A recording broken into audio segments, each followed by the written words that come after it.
Assalamualaikum warahmatullahi wabarakatuh. Kami dari kelompok 4 ingin menyelesaikan tugas dari mata kuliah konsep dasar IPA dan kelompok kami mendapatkan judul yaitu getaran, gelombang, dan bunyi. Nah, sebelum kita memasuki praktek, saya akan memperkenalkan nama-nama kelompok saya. Nah, saya sendiri yaitu Dinda Widiasari. Saya Irna. Saya Putri Andrina Damayanti. Langsung saja untuk materi pertama yang berjudul getaran. Getaran adalah peristiwa gerak bolak-balik sebuah benda pada suatu titik kesetimbangan. Dapat dilihat pada gambar bola bandul berikut. Satu getaran itu dari O, B, O, A kembali ke O, atau A, O, B, O dan kembali ke A, atau bisa juga B, O, A, O kembali ke B. Itulah yang dinamakan satu getaran. Saya sendiri akan mempraktekannya. Mari disimak baik-baik ya. Langsung saja, yang pertama yaitu getaran. Kita akan memulainya yaitu siapkan alat dan bahan. Di sini saya menggunakan penggaris stainless. Mari kita coba.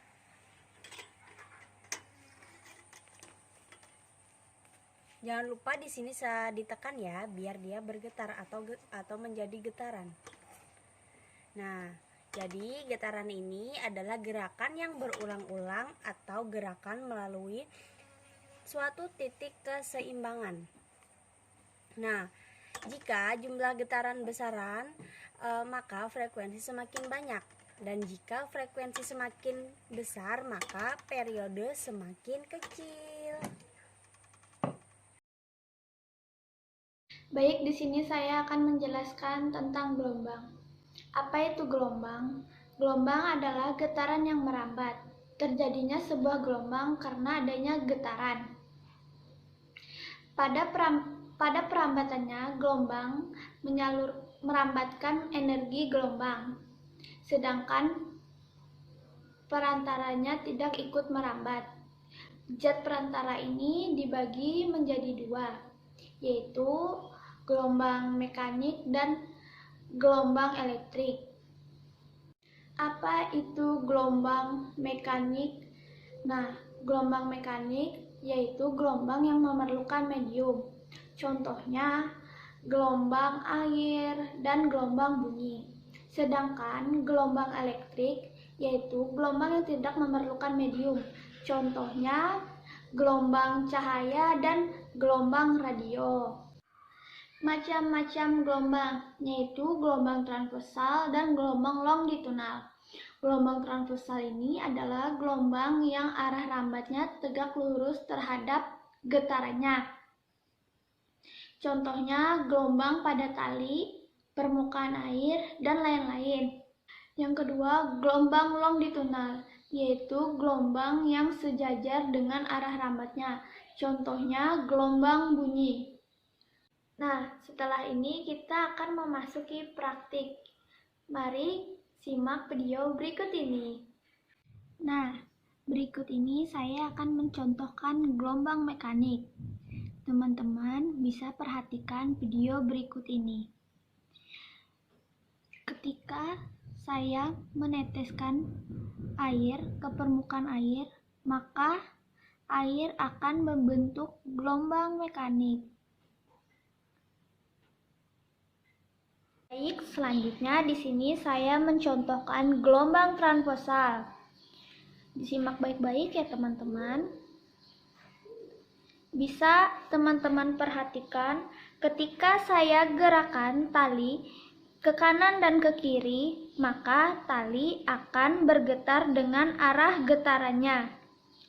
Ke atas dan ke bawah pada tali merambat dengan arah getarannya. Bentuk ini disebut gelombang transversal. Baik, sekian dari penjelasan saya dan contoh dari praktikum tadi. Maka materi selanjutnya akan dilanjutkan oleh teman saya. Sekian, terima kasih. Nah, di sini saya pemateri ketiga tentang bunyi.